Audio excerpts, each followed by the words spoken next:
काय कोणाकडनं अपेक्षा करायची?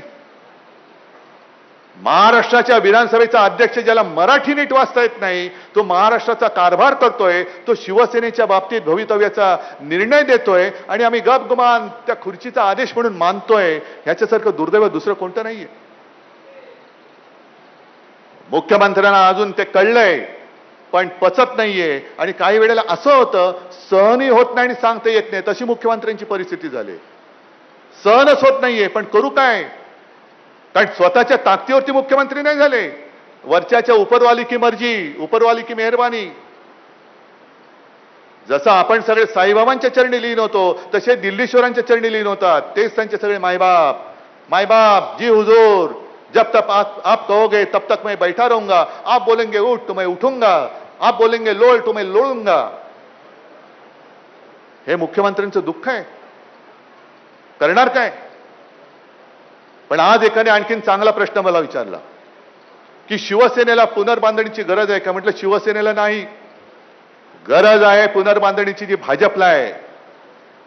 कारण आम्ही 25-30 वर्ष त्या भारतीय जनता पक्षाबरोबर होतो की ज्याला हिंदुत्व हे राष्ट्रीयत्व म्हणून मान्य होतं.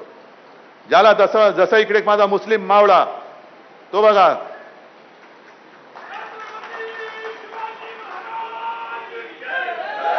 हा छत्रपतींचा जय जयकार करतोय. असेल मुसलमान पण जो या देशाला मानतो तो आमचा आहे हे विचार देणारं शिवसेना प्रमुखांचं हिंदुत्व जोपर्यंत भाजपला मान्य होतं तोपर्यंत आम्ही भाजप सोबत होतो.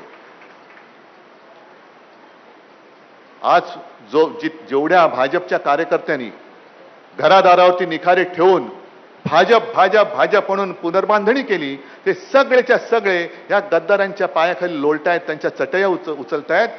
गरज त्यांना आहे पुनर्बांधणीची. अरे कशाला उपरे पाहिजेत तुम्हाला? म्हणून मी लोकसभेच्या वेळेला बोललो होतो, काही जणांना पटेल काही जणांना पटत नाही.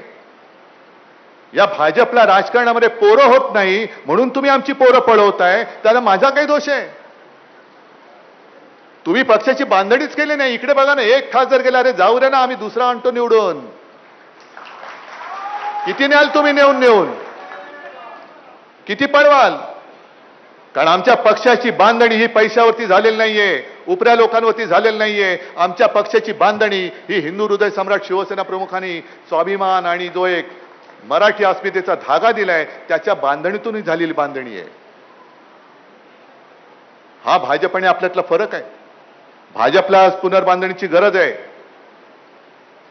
आणि देवेंद्र फडणवीसांना म्हणजे अनेकांना दिल्लीत असं वाटतंय की हा माणूस उद्या माझ्या बरोबर पंतप्रधान पदाच्या शर्यतीत येऊ शकतो म्हणून आत्ताच याचे पंख कापा. पंख कापा हा मराठीतला शब्द आहे. हा मराठीतला शब्द आहे. मग दुसरं काय कापायचं? पंख नाही तर नाही. म्हणजे मला देवेंद्रला विचारायचंय, तुम्ही पक्षी नाही, मला पंखच नाही. बरं पंख नाही कापत मग दुसरं काय कापू? ते सांग. मी वापरतो तसा शब्द. पण हा पंख कापा हा शब्द म्हटल्यानंतर म्हणजे तुम्ही भरारी घेऊ नये अशी ज्यांची एक इच्छा किंवा तयारी आहे, हीच गोष्ट नितीन गडकरींच्या बाबतीत केली होती की नाही तुम्ही आठवा. कारण नितीन गडकरी आणि देवेंद्र फडणवीस यांना संघाचा पाठिंबा आहे. नितीन गडकरी पक्षाध्यक्ष झाले होते, भाजपाध्यक्ष झाले होते. देवेंद्र फडणवीस मुख्यमंत्री झाले, संघाचा पाठिंबा आहे. आणि हा प्रश्न मी संघाला विचारतोय की तुम्हाला मान्य असलेला तुम्हाला हवा असलेला पंतप्रधान होऊ नये म्हणून ही छाटाछटी चालले, ही संघाला मान्य आहे का? ह्या प्रश्नाचं उत्तर मला संघाने द्यायला पाहिजे. होय आम्हाला मान्य आहे, आम्ही ते म्हणतील ते, आम्ही सुद्धा त्यांचे गुलाम झालो आहोत. कारण नड्डानी मागे म्हटलंच होतं की आता भाजपला संघाची गरज नाही म्हणून. ही सगळी मारामारी लक्षात घ्या आणि तुम्ही कुठेतरी आपण अडकून राहावं. नुसते पेपर फुटत नाहीयेत, विद्यार्थ्यांची नशीब फुटतायत. नुसतं काही नीटचा पेपर फुटला जय श्रीराम, टीईटीचा पेपर फुटला जय श्रीराम, दुष्काळ पडला जय